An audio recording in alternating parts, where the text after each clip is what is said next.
오늘 우리가 함께 읽은 본문 말씀을 중심으로 하나님의 뜻을 위하여라는 제목으로 함께 은혜를 나눠보려고 합니다. 조선의 왕 중에서 가장 존경받는 왕으로 불리는 세종대왕은 그 업적뿐만 아니라 인재를 잘 등용했던 것으로도 유명한 왕입니다. 세종대왕과 함께 훈민정음을 집필한 집현전 학자들과 또 노비 출신임에도 불구하고 그의 중용을 받아서 많은 발명품을 발명한 장영실의 이야기는 우리에게도 유명한 이야기죠. 그렇다면 세종대왕은 어떻게 훌륭한 인재를 선발할 수 있었을까요? 세종대왕은 인재를 선발할 때 두 가지 기준을 가지고 있었다고 합니다. 첫 번째는 착한 마음씨, 두 번째는 열정이었다고 하죠. 함께 일하는 사람들을 배려할 수 있는 착한 마음씨와 자신의 일을 사랑하는 그 열정이 있다면 능력은 자연스럽게 따라올 것이라 생각한 것이죠. 더불어 스스로에게는 이런 기준도 적용했다고 하죠. 일단 채용했으면 장점을 최대한 발휘할 수 있도록 모든 여건을 만들어주고 끝까지 믿어주는 것입니다. 어떤 공동체 안에서 인재를 뽑는다는 것은 굉장히 중요한 일입니다. 물론 공동체에서 가장 중요한 것은 리더이지만 그 리더를 함께 도와줄 인재들이 분명히 필요합니다. 우리 청년부에서도 저를 도와서 함께 청년부를 이끌어 나가는 우리 임원들, 훌륭한 인재들이 또 있습니다. 우리 임원들 또 맨날 수고하고 하는데 우리 감사한 마음을 도와서 임원 감사합니다. 박수 한번.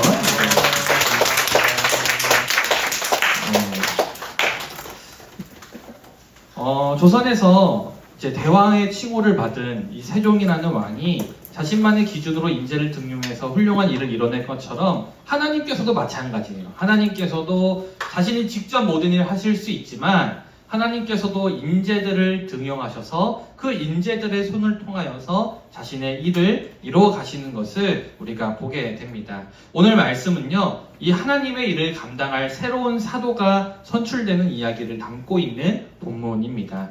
오늘 말씀을 통해서 우리가 하나님께서는 어떤 사람을 뽑으시는지 그리고 어떻게 그 인재가 선출되었는지를 함께 살펴보려고 합니다.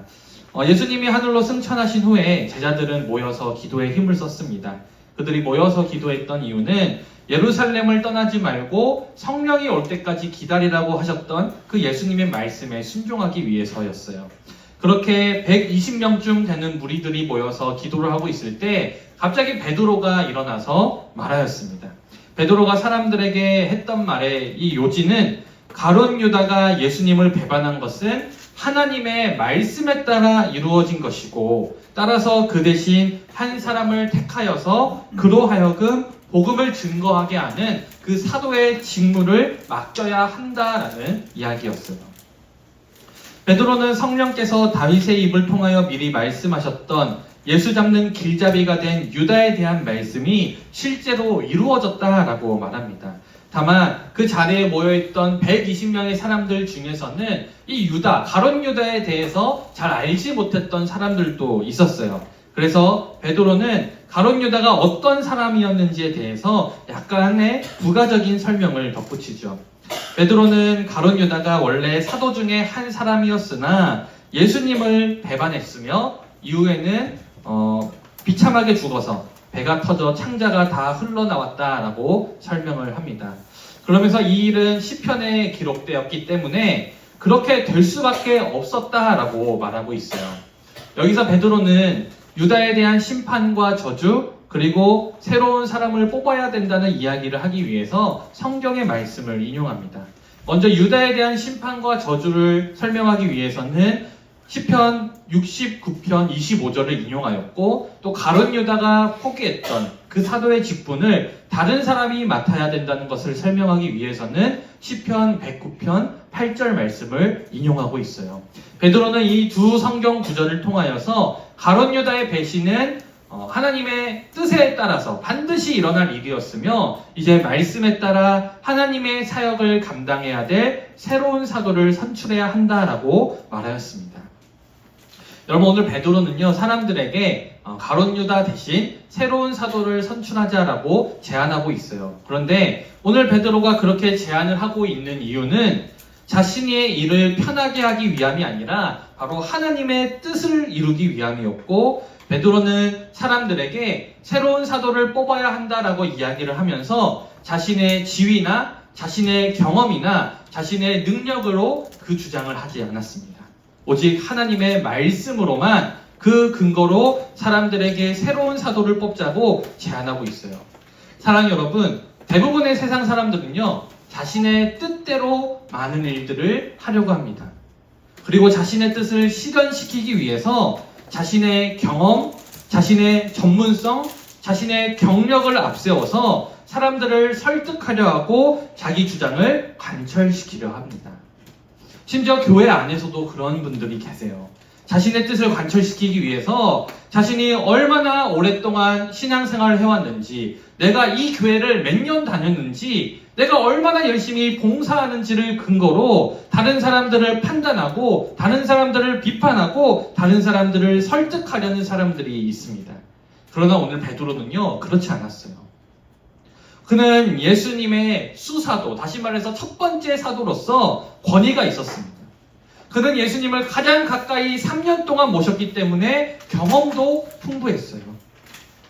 그러니까 만약에 그러한 것들을 앞세웠다 할지라도, 내가 예수님의 첫 번째 제자고 내가 3년이나 예수님과 함께 있었다는 그 인간적인 경력을 앞세운다 할지라도 그에게 뭐라고 할 사람이 아무도 없었습니다.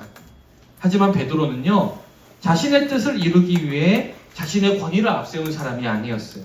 그는 하나님의 뜻을 이루기 위해 나섰고, 그렇게 철저히 말씀을 근거로 사람들에게 나아갔던 사람이었습니다.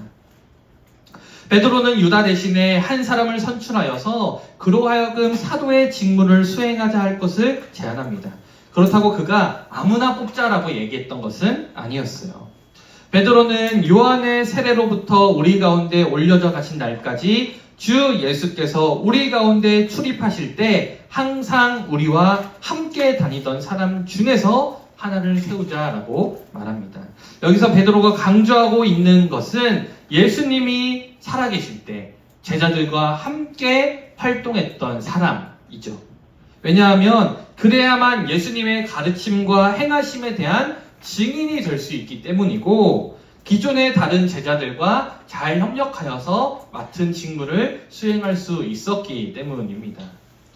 베드로의 그러한 제안을 들은 사람들은 두 사람을 추천합니다.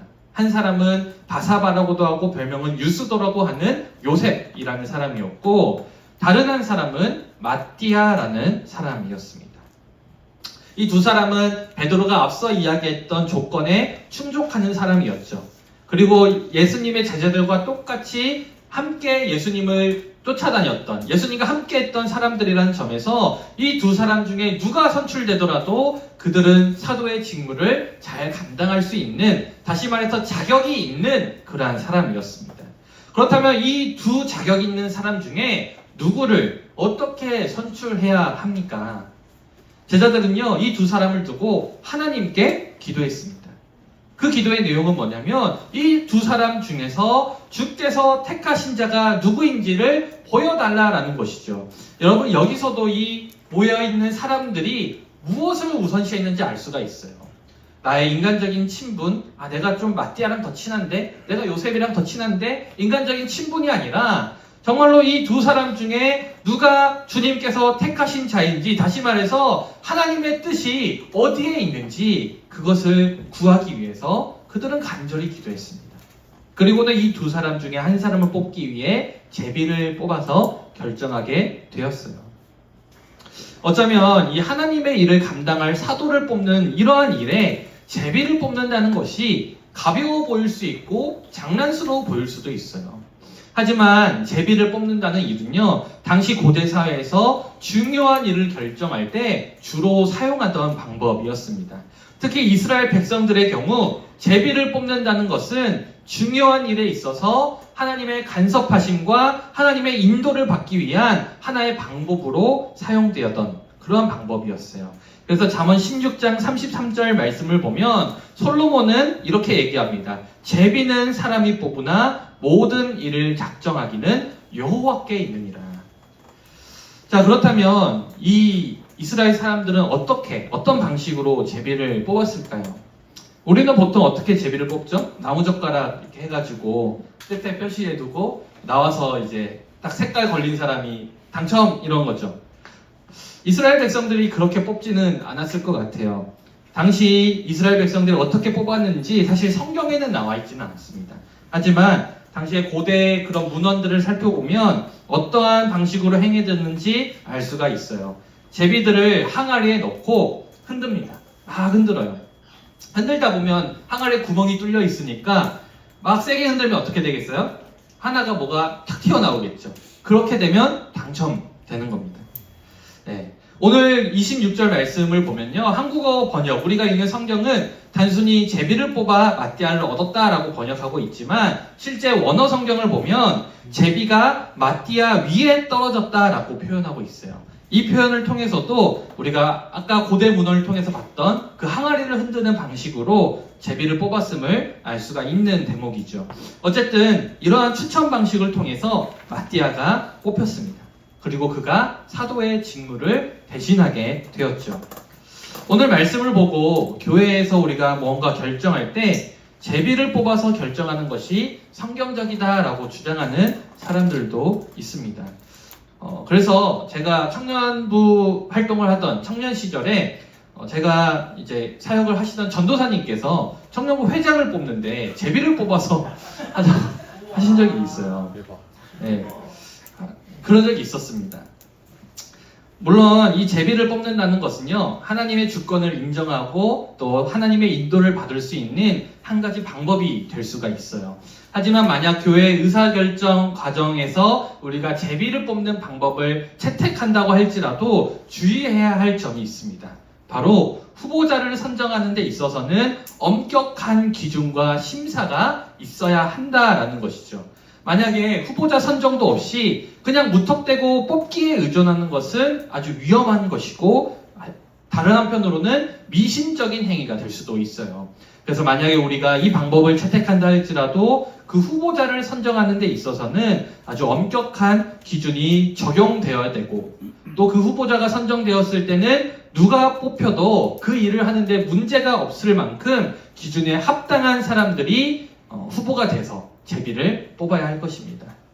물론 제비 뽑기만이 성경적이라고 제가 말하는 것은 아니에요. 사도행전 14장을 보면 사도 바울과 그 동역자들은 자신들이 사역하던 교회에서 장로를 선출하는 장면이 나오는데 여기서 성경은 장로들을 택하여 세웠다라고 기록하고 있어요. 그리고 여기서 택하다라는 이 헬라어의 원어적인 의미는 손을 들어 투표하다라는 말입니다. 그러니까 이 말은 다시 말해서 장로들을 선출할 때는 투표를 통해서 장로들을 선출했다라는 의미라는 것이죠. 그러니까 투표 또한 하나님의 일꾼을 세우는 훌륭한 방법이라는 것을 우리가 알 수가 있습니다. 자, 그렇다면 제비를 뽑는 일, 그리고 투표를 하는 일, 도대체 어떤 방법을 사용하는 것이 좋을까요? 사랑하는 여러분, 만약 여러분들이 무언가를 결정해야 될 때, 그리고 우리 청년 공동체가 무언가를 결정하거나 누군가를 선출해야 될 때 우리에게 있어서 가장 중요한 것은 어떤 방법으로 선출을 하느냐가 아니에요. 그 방법이 아닙니다. 물론 방법도 중요하죠. 하지만 그것보다 가장 먼저 우리가 염두에 두어야 할 것은 어떤 방법을 사용하든지 사람의 뜻이 아니라 하나님의 뜻이 드러나기를 우리는 간절히 소원하고 바라야 합니다. 그 마음이 먼저 서는 것이 중요하다라는 것이죠. 나의 욕심과 나의 이기심에 따라서 어떤 일을 선택하고 어떤 일을 하려는 게 아니라 인간적인 친분과 인맥으로 누군가를 선택하는 것이 아니라 내가 어떤 선택을 하고 누구를 선택해야지만 하나님의 뜻이 가장 잘 반영될 수 있을지 고민하고 그 다음에 선택을 해야 한다라는 것이죠. 그것이 바로 우리 그리스도인들이 모두가 마음에 두어야 할 신앙의 본질, 우리의 삶의 본질입니다. 여러분, 만약 여러분들이 정말로 하나님의 뜻이 이루어지기를 간절히 소망한다면 그 방법이 누가 봐도 옳지 않은 방법, 하나님이 기뻐하시지 않는 방법만 아니라면 어떤 방법을 선택하든 하나님은 여러분들을 통해서 자신의 뜻을 분명하게 드러내실 겁니다. 그러니 우리는 하나님의 뜻대로 살기로 작정했다면 때로는 내 생각대로, 내 뜻대로 인생이 흘러가지 않는다고 할지라도 그것에 대해서 좌절하거나 실망할 필요가 없다라는 것이죠. 만약에 여러분들이 진정으로 하나님의 뜻을 이루고자 하는 마음이 있다면 나보다 더 크신 하나님께서는 우리가 알지 못하는 방법을 통해 분명히 자신의 뜻을 이루어내실 것이기 때문입니다. 그리고 지금도 저와 여러분들을 통해서 하나님은 자신의 뜻을 이뤄가고 계시기 때문이죠. 그러니 우리가 무슨 일을 하든지 무슨 선택을 하든지 하나님의 뜻이 무엇인지를 가장 먼저 생각하는 저와 여러분 되시기를 소망합니다. 여러분, 우리의 인생은 선택의 연속이에요. 무슨 대학에 갈지, 무슨 전공을 선택할지, 무슨 직업을 가질지, 누구와 결혼할지, 우리의 인생의 큰 결정 앞에서는 늘 우리는 선택을 해야 되고 결단을 내려야 합니다. 그러한 선택의 순간 앞에서 우리가 세상의 기준, 나의 욕심, 나의 이기심, 그것보다도 하나님의 뜻이 무엇인지를 잘 고민하고 가장 먼저 그것을 생각하는 저와 여러분이 되시기를 간절히 소망합니다. 물론 우리가 하나님의 뜻을 가지고 이것이 정말 하나님의 뜻일 거야 라는 생각을 가지고 어떠한 일을 선택한다 할지라도 그것이 잘 풀리지 않아서 다른 길로 갈 수도 있어요. 하지만 그것은 하나님께서 여러분들을 통하여서 그 뜻을 잘 이뤄내는 방식으로 방향을 교정해주는 교정 과정일 뿐입니다. 그러니 우리는 하나님의 뜻을 마음에 품는다면 우리의 인생에 있어서 어떠한 일도 실망할 것이 없다라는 것이죠. 사랑하는 여러분, 부디 여러분들 마음에 하나님의 뜻을 우선하는 그 마음을 품기를 소망합니다.